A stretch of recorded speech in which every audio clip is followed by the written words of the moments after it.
It's time now for County-Wide, a presentation of Yavapai Broadcasting News.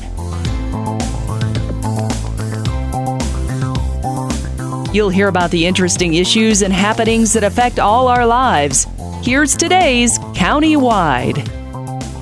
Well, good day and welcome to the program. I'm Brad Miller, and joining us in studio again, a guest we've chatted with a number of times during her tenure as Executive Director of Friends of the Verde River. Nancy Steele is here, and hello. Hello. Good day to you. Let me have you move Glad a to little be here. closer to that mic. Well, we're happy to have you here, but it's a tiny bit of a sad occasion because this is likely your final appearance here as Executive Director with this organization that you've shepherded now for about a half a dozen years or so. Yes. You'll be stepping down, making room for some new enthusiasm to come in, but are you, please tell me, still going to be involved in some way?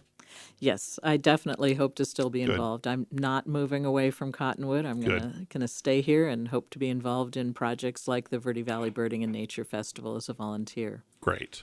Well, terrific. I wanted to chat with you a little bit before you kind of do step down officially, and just, over those half dozen years, and I'm thinking your involvement probably extends even beyond your executive directorship. But what attracted you in the first place to this organization? When I was looking for a job, I was living in Los Angeles, had lived there for about 40 years, but I'm an Arizona native. My family is in Arizona, and grandkids down in Mesa. So I was kind of at a fork in the road. I was looking at a job in Sacramento, Okay. and I was looking at this job. Okay. And I thought, work for the state of California, spend all my time in Sacramento, or come here and work for a really great organization doing river conservation work. And as a bonus, I'm only living 2 hours away from my grandkids. There you go. But the organization itself, because you asked me about the organization, I was pretty discerning, right? I wasn't going to work for a ragtag bunch of, and looking at this organization, and not just the organization, but looking at the Verde community, I was so impressed with what they'd done already and what people are continuing to do here, the collaborative work that we do, and organizations like the Verde Watershed Restoration Coalition, which is a network that we lead and manage, Verde Front, which is another coalition, the Verde River Exchange, which is a voluntary water offset credit program. I mean, this organization had such incredible bones and has done such incredible work. Yeah. Were you familiar, from Phoenix, were you familiar with Verde Valley and the Verde River, prior to this job coming up here? A little bit, but I Okay. think it kind of flies under the radar for most people in the Phoenix area. Yeah. We get a lot of folks. There's been so many changes, even in my 30 or so years in the Verde Valley, with hospitality. The wine has taken off and all of the regular attractions that we're used to. But I do believe, and COVID certainly showed us, there were a lot of staycations, folks from Phoenix discovering or rediscovering the Verde Valley. And that's going to bring challenges to the Verde River. We mentioned before we open the mics, maybe we can share with the listeners about there's been a growing usage, thinking kayaks and kind of organized kayaking and tourism on the Verde. Have those impacts been a plus, a minus, a little of both? Yeah, so as we talked about earlier, this goes back actually to the founding of the organization. It was founded by a bunch of people, many of whom were interested in the river as a runnable river, as a kayakable river. And they thought that this river, one of the first steps to preserving this river is getting people to know it's here, getting people to love it and to care for it. And so one of their first kind of seat of the pants metrics was how many kayaks on cars are driving through town. Yeah. That's who you're talking about. Right. We Sure. want those people. You bet. Because once they see the river, then they don't want to let it go. They certainly don't want to let it go dry. Yeah. And that's what we're fighting against, is a river that's in danger of going dry. Right. When we talk about that, I hesitate to bring up the word climate change only because it is so heady and so big. Can you whittle down, in your experience here, has climate change, have there been any direct or indirect impacts? Is it still kind of a growing, I know it is still a continued growing threat, but when we say on the Verde River, climate change has done X, Y, Z. Yeah, very complicated. I can't give you an Right. easy answer to that. Sure. But I can say, as someone who was born in the mid-50s in Phoenix, that it's hotter here, not just in Phoenix, but here. Right. And heat causes evaporation. It dries out the soil. It's going to be a stressor on the native plants. It's going to be a stressor on the native animals. And just for that reason alone, we're going to have less water. The other impact that we can't untangle from climate change, especially here in rural Arizona and the Verde Valley, is the impact of growing populations. And it's not just the people themselves, it's the use of water. It's pumping of groundwater for drinking. And what does groundwater have to do with the river? Well, that's what feeds the river. Yeah. So, this river is not just a Verde Valley thing, right? The river actually starts over in Chino Valley, on the other side of the mountain, as we affectionately say. And the Chino Basin is being pumped by Prescott and Prescott Valley to support their growing populations, and to a lesser extent, the Chino Valley. And all of that water that's being pumped then is not there to feed into the river. Right. So what we call the base flow of the river is lower. Right. And we know that from looking at USGS records. And what is there? I don't want to get in a bunch of numbers and those kinds of things, but is there a rate that we understand that is happening? Does it move up and down based on what kind of development we have in a given year or a period? So what we've documented, again with the USGS stream gauges, is about a 30 to 40% decline in river flow since 1990. Wow. Okay, so 30 years. Okay, see, that's much more dramatic than I would have guessed. Yeah. Okay. Well, I wonder if, there's a romantic kind of feeling that, there's a headwater somewhere and it just trickles out of God's given earth and it'll just keep on coming. And anybody who pays any kind of attention knows that that's not true. That's not really how it happens. And you've illustrated just now with what is going on. Some of the tributaries that feed into the Verde River, are they similarly impacted? I assume so. Some of them are, some of them aren't. Really? It really depends on where they're coming from. For example, Oak Creek, we've not seen a decline in flow in Oak Creek at this point. See, I think Oak Creek, I think that's snowmelt. I know it's not completely, but I know that's... It's coming off the rim, Yeah. percolating into the ground, and then that ground feeds the springs. Yeah. Yeah, there's hundreds of springs in this area. Sure. And so if you look at most of the tributaries to the Verde River are coming from the rim, from snowmelt flowing through cracks and going into the water. Right. And so what's going to affect us there is a decline in snowmelt. Yeah. Or a decline in snow, I should say, which causes a decline in snowmelt. Right. Here again, a climate change matter. Right. Right. Okay. All right. let's do this. We need to take a short break. You may have just answered the question. I wanted to ask perhaps what is the biggest threat as you prepare to step down as executive director of Friends. But we'll come back and chat more with Nancy Steele on Countywide. I'm Brad Miller. We'll be back right after this. Life changes, then it changes again. Predicting the unexpected in life is impossible. That's why it's called unexpected. So when it comes to financial goals, our philosophy is don't predict, prepare. Hi, I'm Edward Jones financial advisor Matthias Sandoval. A job loss, change in health, or a loss of a loved one can have a big impact on your family's financial security. Let's work together to help make sure you're equipped for life's unexpected events. Call our office to schedule a face-to-face appointment. Edward Jones, making sense of investing. Member SIPC. Verde Solaire, your hometown heating, air conditioning, and plumbing company in the Verde Valley, and your trusted North Central Arizona Goodman dealer. Goodman is a name you can trust with the revolutionary Comfort Bridge technology factory installed into select Goodman gas furnaces and air handlers to ensure the entire system operates at peak energy efficient performance. Verde Solaire offers free in-home estimates, locally owned and operated since 1983. Visit them at verdesolaire.com. Better, cleaner, faster. Hi, this is Louis Rice with Rice Accounting, Jackson Hewitt Tax Service, with a very sincere thank you for your continued business over the last 20 years. All of us at Jackson Hewitt Tax Service are very honored for the many community awards we've been given over the years. As always, we are open year-round, providing services for taxes, payroll, and bookkeeping. Jackson Hewitt Tax Service, located throughout northern Arizona, can help you with all your tax and accounting needs. For our nearest location, call 800-234-1040. Let's talk. That's the message from Jonna Randall Murdoch, your local Farm Bureau agent, providing a personal touch when making insurance and financial decisions. Jonna will simplify your insurance needs while offering competitive pricing. Let's talk auto, home, life, and farm. Call Jonna at Farm Bureau today at 928-649-8686. Your Cottonwood Farm Bureau property and casualty insurance company. At Farm Bureau, they insure more than just farms.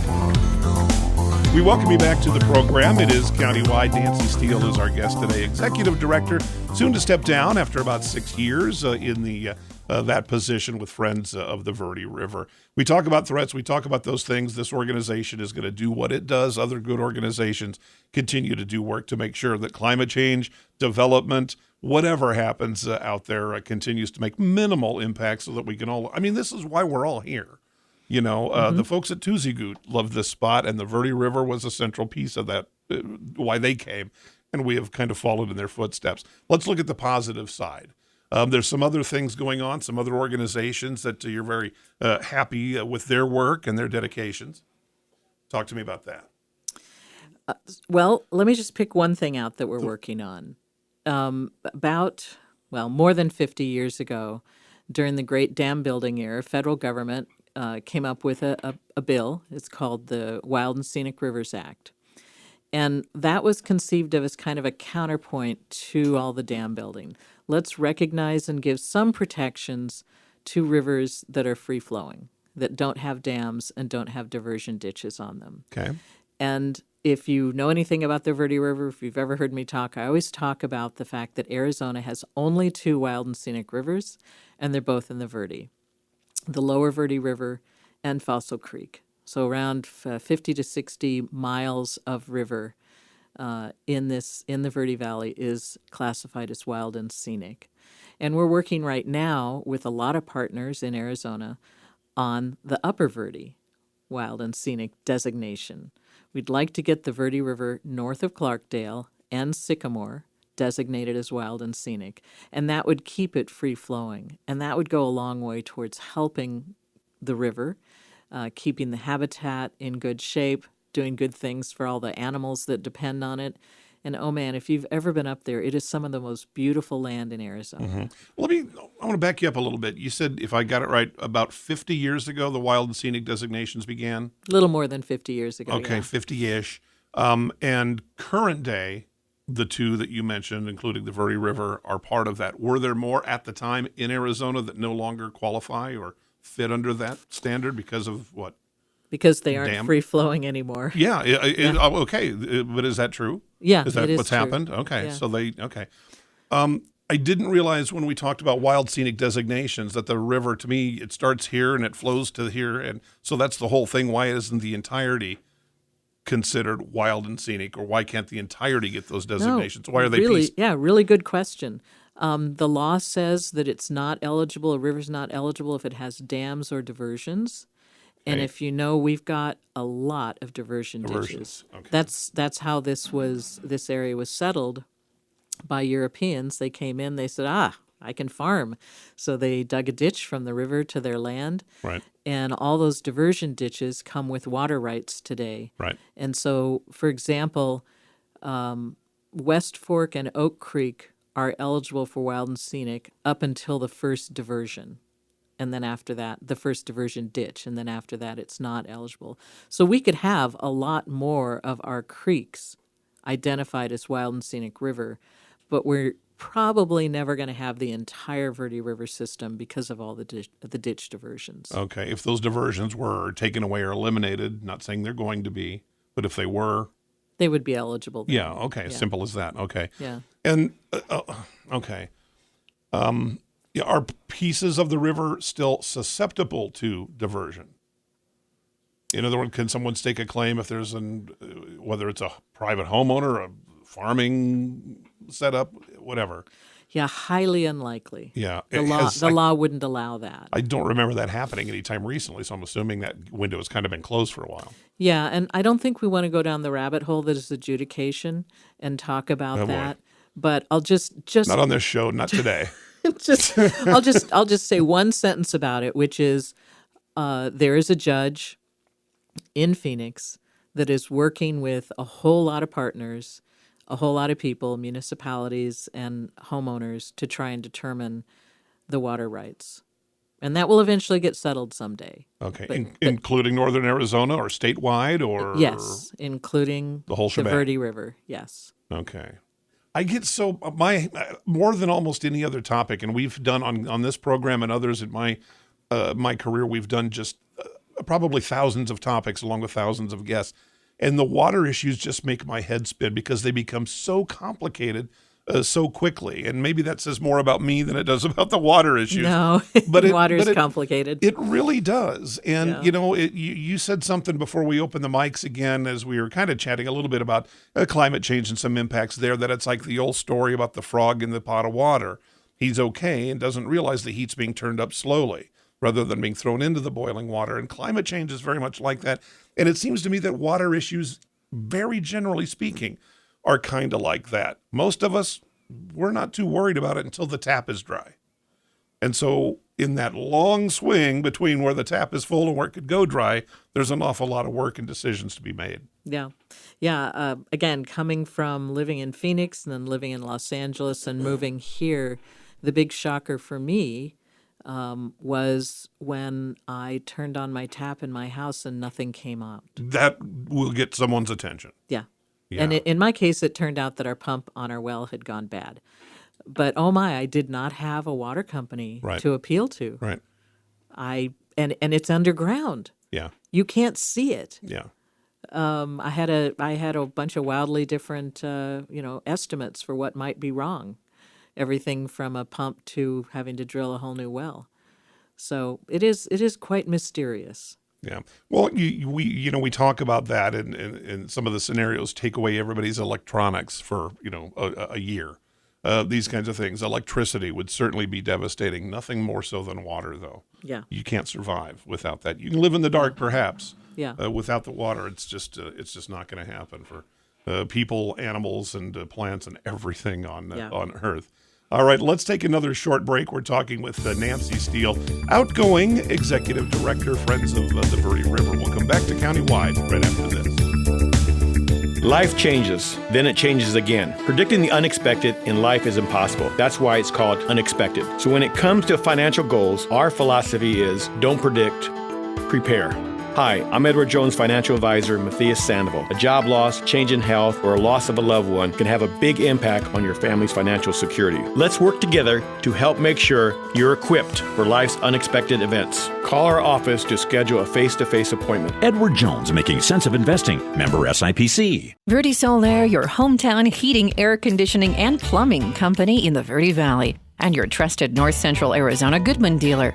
Goodman is a name you can trust with the revolutionary Comfort Bridge technology, factory installed into select Goodman gas furnaces and air handlers to ensure the entire system operates at peak energy efficient performance.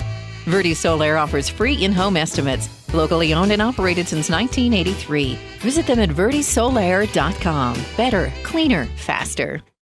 Hi, this is Lewis Rice with Rice Accounting, Jackson Hewitt Tax Service, with a very sincere thank you for your continued business over the last 20 years. All of us at Jackson Hewitt Tax Service are very honored for the many community awards we've been given over the years. As always, we are open year-round, providing services for taxes, payroll, and bookkeeping.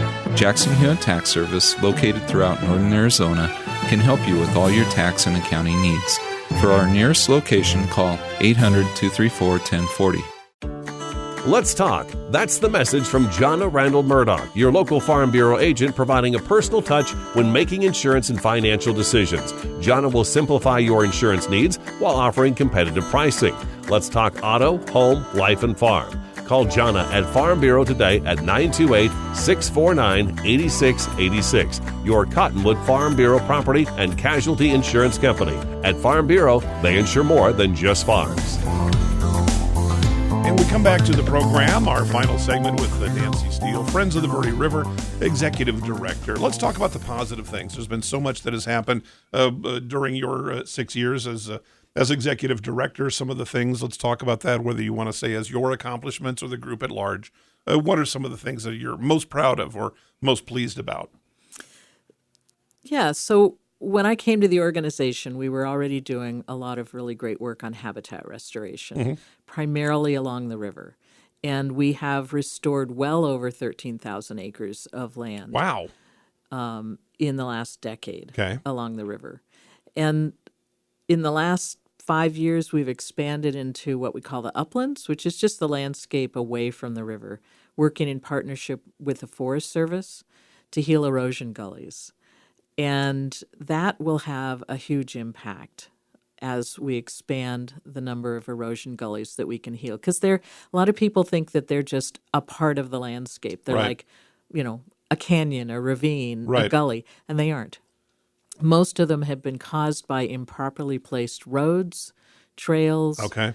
bridges, culverts that cause erosion on the landscape. And so that erosion is carrying topsoil and uprooting plants Okay. and ruining habitat and also lowering the water table. Right. If you think about how do you drain a swamp? You dig a ditch, right? How do you lower a water table? A gully forms and the water drains away. So raising the landscape, healing that erosion gully, along with the habitat restoration we do throughout and alongside the river, that's something I'm very proud of, and the organization will continue doing that. Sure. Another great program that we've had is the Verde River Exchange, and that program itself, it's a voluntary market-based program to keep water in the river. And we've kept over 42.5 million gallons of water flowing in the river since 2016 through that program. And how does that work? What does the program do that facilitates that retention? Well, essentially, we pay people not to use their water. Simple as that. Yeah, simple as that. Okay. They Gotcha. maybe Gotcha. fallow a field, or they maybe convert to a different crop that uses less water. Another thing that we've started doing recently is projects that actually put more water in the ground. So if you've driven past Mingus Union High School, you might have noticed that the corner of Fur and Camino Real looks a little bit better. And that's a project where they were having runoff from the parking lot and the roofs. Because it's really pitched right there. It's pitched. Yeah, and it's it was real kind of causing damage to the road, a lot of erosion, and pollution to the river, because that water would flow off of a landscape that cars have oil and grease and all that, and it would make its way eventually to the river. So now what's happening is the water comes off of the roofs in the parking lot, and it flows into that area that's level. It's all covered by gravel, and there's some trees there. And what that gravel is covering up is infiltration basins that give the water a place to go and sink in. I'm going to go look at that at lunchtime. Yeah, and next time it rains, go look. You should see puddles, big puddles that don't last for very long. They allow the water they slow it down, they allow it to puddle and sink in. Now, who identified this issue, specifically the one at Mingus?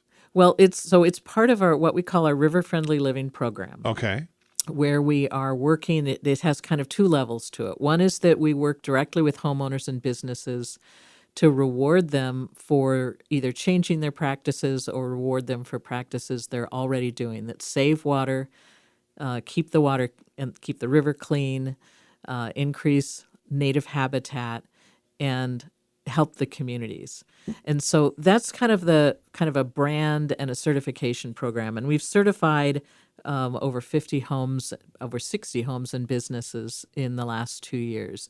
But the other part of River Friendly Living is this kind of working on these stormwater projects, where we're identifying areas where we see there's a flooding problem. Usually that's what we start with, a flooding and erosion problem. And then we look to see how can we re-engineer the landscape. So where did the Mingus Union High School project come from? City of Cottonwood has a list of the problems in the city. And we looked at that list, and Fur and Camino Real was number 5 on the list. And it was easy pickings because we could work with Mingus Union High School. There wasn't anything really complicated about it. Mingus is a partner on that. And we give out annual awards which will happen at our Fiesta de la Garza, which is December 7th, tomorrow. And one of the awardees is that team, Mingus Union High School, SWI, now Ardura Engineering, and Longfellow. Those were the partners that we worked with to get that project completed. Kidding. I had not heard anything about this. I had no idea that program. If someone is listening, if they have some kind of a corporate presence in town, I've got a big parking lot, I've got some erosion issues, can they contact you and perhaps find if they are qualified to be a part of this? Sure, definitely. I mean, we work with funders. Some of our funding partners have been the Nina Mason Pulliam Charitable Trust. Okay. The Nature Conservancy has also directed some funding towards this. And so we don't have unlimited ability to do this. Right. But if a corporate partner wants to come in and work with us and solve a problem like this and get a river-friendly living designation, we're happy to look. We're happy to look for funding to make it happen. Make it happen, just like at Vegas High School. Okay. Well, so terrific. Friends of the Verde River, Nancy Steele, Executive Director for the past 6 years. You will continue in some kind of role. I know you're just going to be too volunteer. Got to help. Going to help out in some way. Well, under your direction, the organization has certainly done well, and our community has profited as such. It is countywide. We'll see you next time.